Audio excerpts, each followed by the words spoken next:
could you please tell us your name, the organization that you represent, and your country? My name is Steffen Leidel. I work as a senior consultant for DW Akademie in Germany. Thank you.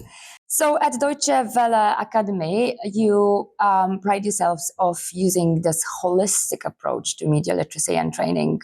Could you break it down for us, what it means? Yes. So media literacy for us is one of our main fields of action. We have other focus when we work with media houses like media viability. So we ask, for example, how can media survive in this changing environment? We also focus on innovation for dialogue, we call it.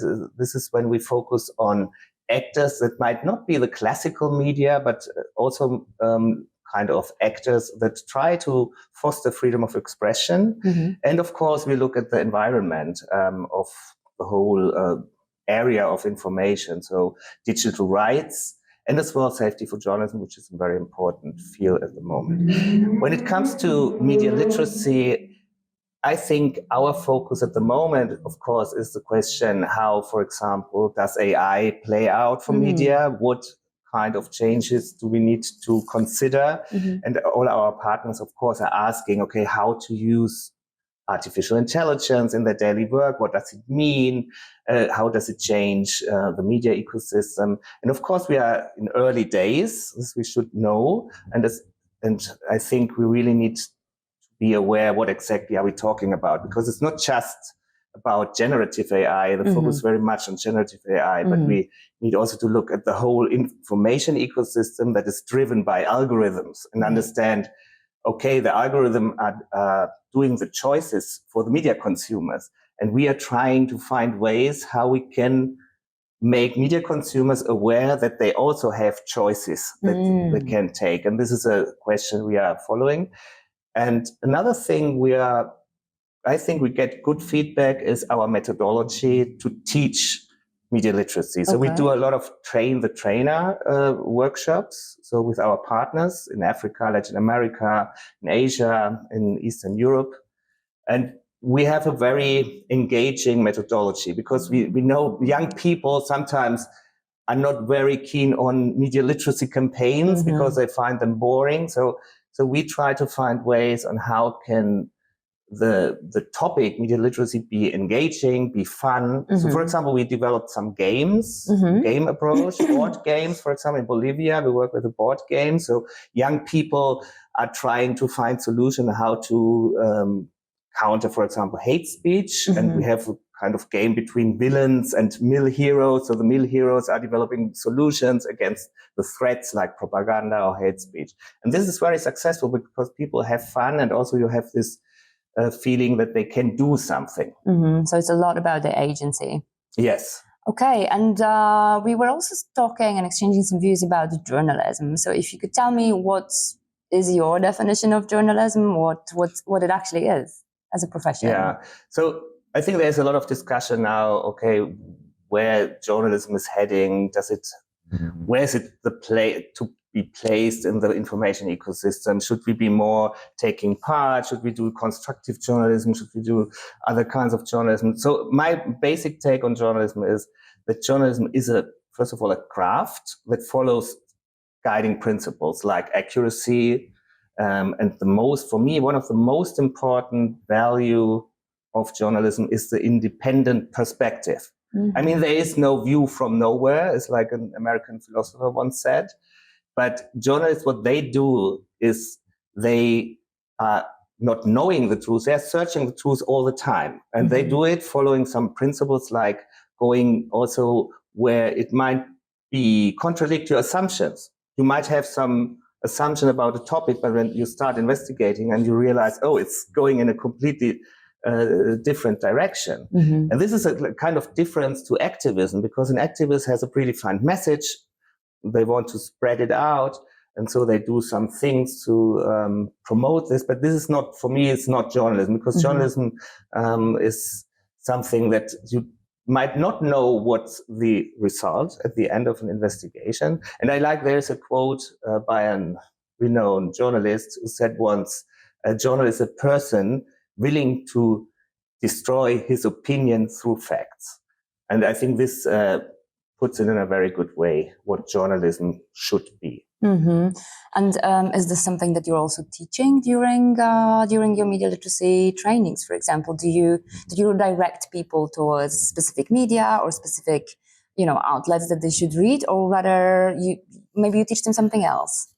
Of course, we don't tell people what to exactly consume of media, but what we do, of course, is try not only to foster skepticism about falsehoods and false news, fake news, and all this, because media literacy should not only strengthen skepticism, it even can have unintended consequences. Because if we are too alarmist and saying all the time, oh, the internet is full of bad things and every day you are consuming fake news. This is also not what the evidence says. I mean, still many people consume quite good information. Of course, there is bad information, there's propaganda, there's a lot of influence operations around, but we also should contextualize and say, okay, this propaganda, what is the impact it has? There's a lot of effort out there. There's a lot of, on the supply side, we have many things, but when you look what people really consume many times of this propaganda operations, not many people engage with it. And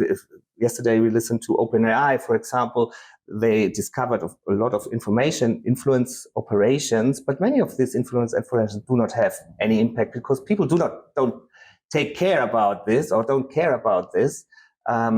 So we should be aware of this and even promote trust in media. This is, I think, a very important aspect of our work, to have a more proactive understanding of media literacy, not just look at the bad things, promote more the good things. So how does good journalism look like? And why is it good to consume good journalism? Because it has a good effect on the whole community. So if people understand that fact-based information is good for them, they will look for it. Because, I mean, people are not looking for lies. They are looking for lies maybe because they are unsure what's going to happen. There's a lot of uncertainty. There's a lot of fear. And so for propagandists, it's an easy game to feed them with easy messages. But normally people, of course, are open to listen to good information. But you need to have the trust in media. And this is a problem we have at the moment. That many distrust the mainstream media because they don't feel that they are represented in the proper way. And this is a message also to the media houses to understand how can we listen better to our audiences, how can we understand better our audiences. And I think this is what Deutsche Welle does a lot now. We really listen to the people who consume our information, and this is very important. Right. And so in this regard, how do you compete with emotions? Because I think a lot of the messages that we see online are very emotionally charged, and that they appeal to certain emotions, not necessarily positive. There are a lot of negative emotions that they appeal to, of this feeling of lack of safety, lack of the dangers around. So how can constructive journalism actually compete with this kind of content? Yeah, I mean, also journalism can be very emotional. I mean, storytelling is using emotions as well, in a way. If you look at the documentaries, for example, Deutsche Welle, for example, many people talk about short formats on social media. And it's true, but there are also many people really willing to watch long documentaries that are very emotional. I mean, the thing is, I think we need to make people aware on how these mechanisms of propaganda work.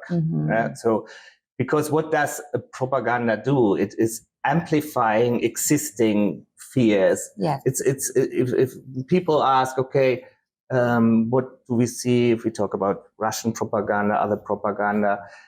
What they do is not really being very creative. They are just looking at the things that are already creating a kind of insecurity in people. They are amplifying unhappiness, kind of. They're feeding this kind of fears.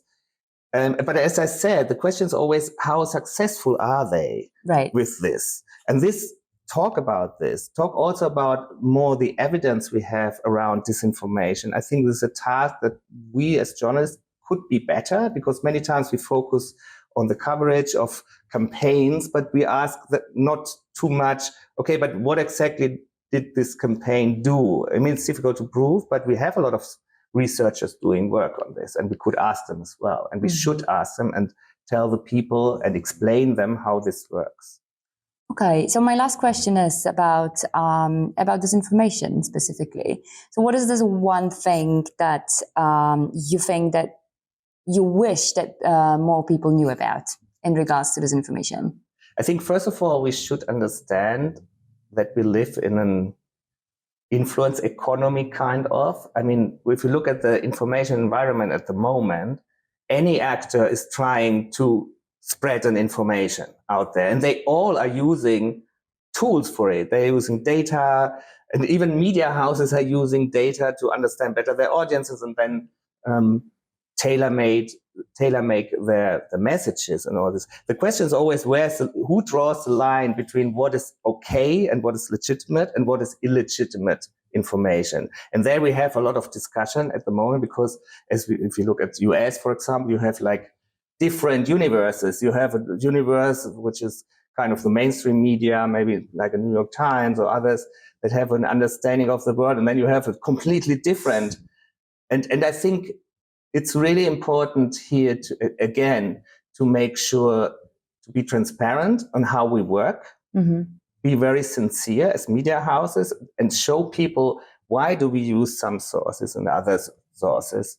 Because people sometimes do not understand really how do media work. And as I said as well, understand the audience's needs. This is for me the most important thing. And I think what we as media can bring into this influence ecosystem is this independent view on things. It's really needed more than ever, because if we listen to politicians, to companies, they all have an interest to sell products or to spread a message. And media are the kind of representing the public interest. They should work in favor of the public interest, and the public should understand that media are doing this for them. And this is the task we have to do. Thank you very much, and good luck with this work. Thank you. Thank you.